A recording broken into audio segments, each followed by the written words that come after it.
This is a pre-visualization, or a pre-vis as it's called, of the boat chase sequence as it used to exist before it got trimmed down to its state now. The reason it got trimmed down was that this was deemed to be too long and too expensive. But what I always wanted to do was to show how versatile Darius, Ice Cube's character, was. He steals a boat, he takes off, and I wanted them to be in high-speed boats, twin 250 horsepower engines, 500 horsepower on these kind of Coast Guard boats. He goes tearing off down the river, pursued by other agents in equal speed boats, and they come to low railroad bridges. All these locations existed. We location scouted them. We drew these previses according to exactly the locations. These are old rusting hulks of boats that are sunk in the Baltimore River. And so it featured, I also wanted to feature here Steele aiming, showing that he was a crack shot, a sniper, if you will, a very, very good, well-trained shooter. So he's aiming at this guy getting away. He shoots the engine, causing a fire on one of the outboards, but he's still got a 250 horsepower engine to keep propelling himself. He jams the Cube jams the steering, pulls the hose, kinks it to stop the fuel, and then makes a flamethrower out of it by just hooking it over the back and letting it go through the fire, creating a kind of flamethrower that then he could go tearing along the river with a river of fire behind him. So we were going to set the river on fire and have boats go through it and one get destroyed and guys leap overboard and all that stuff. So that's what this represents.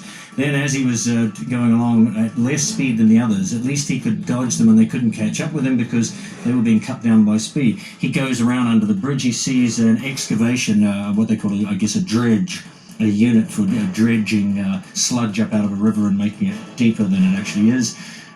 Toby, in the meantime, is pulling up on a vehicle and being pursued by police up on the bridge. And this is where it pretty much follows the shape of the story as it is at the moment, that the guys are now following him and catching up with him in their boats. He's now spinning around under this bridge. He comes back and plays chicken with them, going straight at them until he can line up on the dredging unit and kind of use it as a ramp to ramp himself up onto the bridge and follow pretty much the stunt as it plays out in the movie at the moment. So it's all the advanced work on the water. Once, it's always deemed that once you get on the water, you might as well double the budget because everything gets more expensive. Putting people, cameras, stunts on the water. Having to set a river on fire in America is very expensive and costs a lot. There's also to environmental concerns.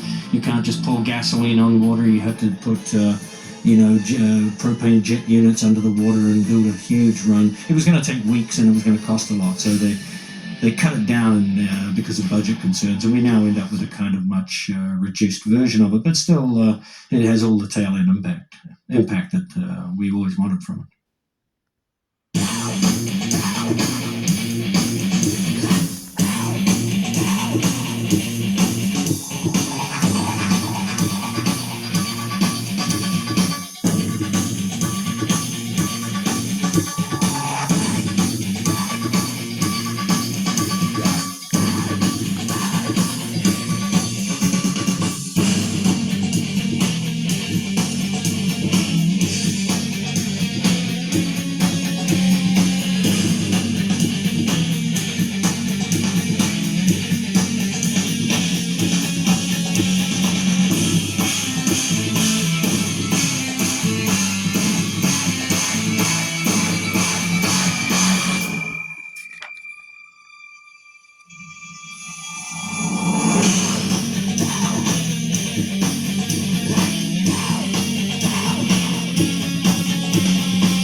three X's on your neck. That's appropriate since you're looking at three strikes.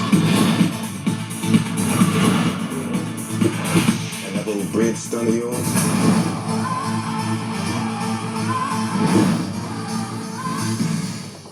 You get the chance to pay back Uncle Sam for all the freedom you enjoy. Well, I like this. From the director and producer of The Fast and the Furious comes a new breed of secret agent. I wish I had a video camera. This is gonna be one hell of a trick.